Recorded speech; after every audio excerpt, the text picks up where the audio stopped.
That's right, that it offers a new alternative. Well, now, here's an interesting analogy, and it's not mine, it's Jacques Vallée's. But let's think, we've been talking so much today about the late Roman Empire. Here's another take on the late Roman Empire. The Roman Empire was this immensely successful civilization in that it was able to export its vision of an imperial center over vast parts of the world. The problem with the Roman Empire was that it was an ethical disaster. First of all, it ran entirely on the backs of slaves. So anybody who starts talking to you about the grandeur that was Rome, should be reminded, the grandeur of Rome was, it was a bargain basement on 3 floors masquerading as a military brothel. It was not a great civilization. And what happened to Rome? Well, they had all these people inside the empire, among them Jews. And over there in Jerusalem, a long way from Rome, where communication was difficult, this story got loose among the Jews. And from the point of view of the Roman Imperium, the Jews were a barbarian people. I mean, they were Semites, and they had some strange religion and so forth and so on. They were looked upon, in other words, as primitives. And so, and if you were to have sat down to have dinner with a typical Roman bureaucrat of the Imperium, you would discover that the table talk would be all about Democraty anatomism, Epicureanism, Stoicism, and skepticism. In other words, they were thoroughly modern people, and they thought they had very advanced bullshit detectors. And so then, it comes to the attention of this Roman noble that the house slaves, the kitchen boys, and the gardeners are all whispering and all excited about some Galilean magician who's running around the Eastern Mediterranean telling people that not only can he rise from the dead, but so can you. And a Roman sophisticate looking at this would say, these primitive, uneducated, colored people that we have to put up with, why don't these people step out of their own private Idaho and get with the program and study a little Greek philosophy? They're just superstitious. Well, hey, in a world where information moved no faster than a horse could gallop, within a century, these uneducated, superstitious people and their irrational religion of magical redemption were hammering at the gates of Rome. And a century after that, the emperor himself, a god for political purposes, has to make Christianity the official religion of the empire. In other words, what happened was that political and technological and architectural accomplishments got way, way out in front of ethics. And at that point, the unconscious said, I'm going to pull the rug out from under these Roman dominator types. I'm going to unleash a religious system in their very midst that will be an informational virus that they'll be dead before they ever know what hit them. And this is what Christianity is, I mean, it was a religion of the displaced underclasses of the empire, and within 300 years it took over and began its own pogroms and genocidal programs of extermination. The flying saucer is a similar thing. We have achieved great things in technology and in social organization and in scientific research. But like the late Roman Empire, ethics and morality have lagged far behind. And so now, the same unconscious that sent us the mystery of the virgin birth and the resurrection, which completely confounded Roman rationalism. I mean, what were they to make of that? A virgin birth and a resurrection from the dead. They send us the flying saucers.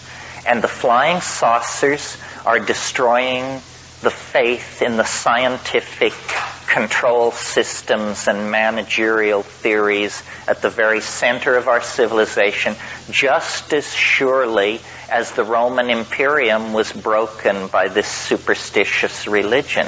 So what it is that there is a force in this world, call it the unconscious, call it the cosmic giggle, call it whatever you want. But when a society gets all twisted and out of balance, it can pull it down in a hurry. And I think the psychedelic thing in the 60s was viewed this way. It's that the Dominator society is incredibly fragile. I mean, that's why whenever you see somebody who has to pile up guns and guns and guns, it means that they're not terribly confident of their ability to keep control of the scene. And we have so many kinds of guns pointed at us. Propaganda, social engineering, manipulation of the media. They do it all to us, and they still can barely keep ahead of it.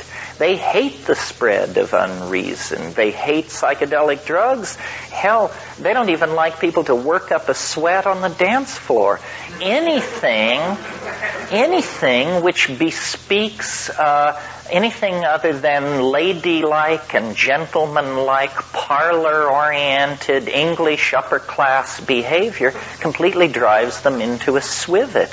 And yet, they launch horror upon the world that makes anything the Roman Imperium undertook look like child's play. I mean, this stunt they pulled with Iraq, where they could kill, who knows, 100,000, 200,000. They don't even count the dead when they get pissed off. So that's why I think this archaic revival is in full throttle right now.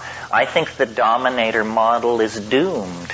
And all the things that are coming forward, the assertiveness of racial minorities, the assertiveness of sexual and intellectual minorities, people are just saying, we're not going to take it anymore. And don't tell us what to believe, and don't tell us what drugs to take, and don't tell us what's politically correct, because your record is a nightmare.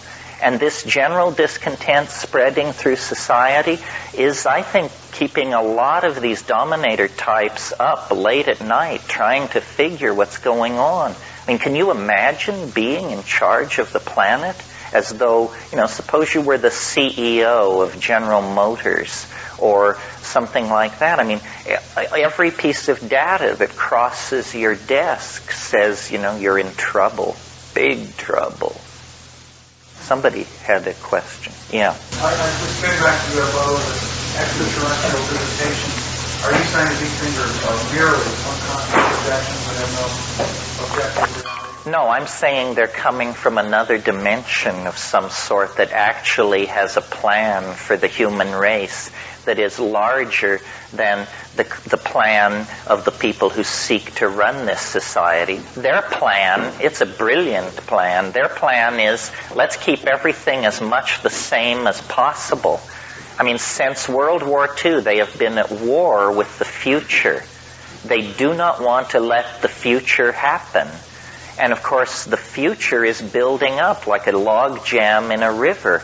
And what it means is when the future finally tears loose and overwhelms these structures that they have built, it's going to be more dramatic, more sudden, more violent than they could ever have dreamed of or imagined. The establishment, yeah. Who are they? Who? So the aliens then are doing what? They want to protect us from this type of the future? Or? No, they're forcing the evolution of language. The real cataclysmic future does not lie in the propagation of the errors of industrial materialism.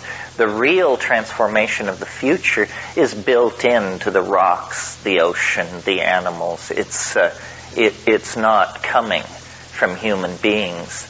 The people who think they're running the world are dreaming. I'm completely convinced that no one is in control, and that this is very good news. Nobody is in control. Not the Communist Party, the Vatican, the World Bank. Nobody is in control. There may be groups who dream of controlling, but their frustration level must be approaching infinity at this point. Looks like all those radars on the highway. The radars on this. Yeah, that's right. Exactly. Yeah. For thousands of years, people went to the Eleusinian mystery, the dominant mystery cult of the time, psychedelic days. And yet, during the Christian era, the entire thing was destroyed, so we hardly even know what happened there. Why did that happen? Was the Eleusinian Grammar cult, were they somehow corrupted by Rome, were they taken over by Rome, or were they elitists, or what happened? No, this was a military event. Alaric the Visigoth and his folks were moving south through the Peloponnesus. And they were burning and destroying everything in their path. I mean, when we say that they burned Eleusis, it was in the act of burning Greece that they burned Eleusis. It was a case of military conquest. See, it wasn't, people think that these barbarians who invaded the Roman Empire were not Christian. Most of them were. They had converted to Christianity long before they breached the frontiers of the empire. So Alaric was not necessarily just a looter. He was basically doing the Inquisition thing, burning, killing anybody who was not Christian. So that's Yeah, he was just prosecuting a military campaign in the classical manner. So therefore he killed all the priests? Yes, he killed the priests, he tore down the walls, he leveled it, in other words.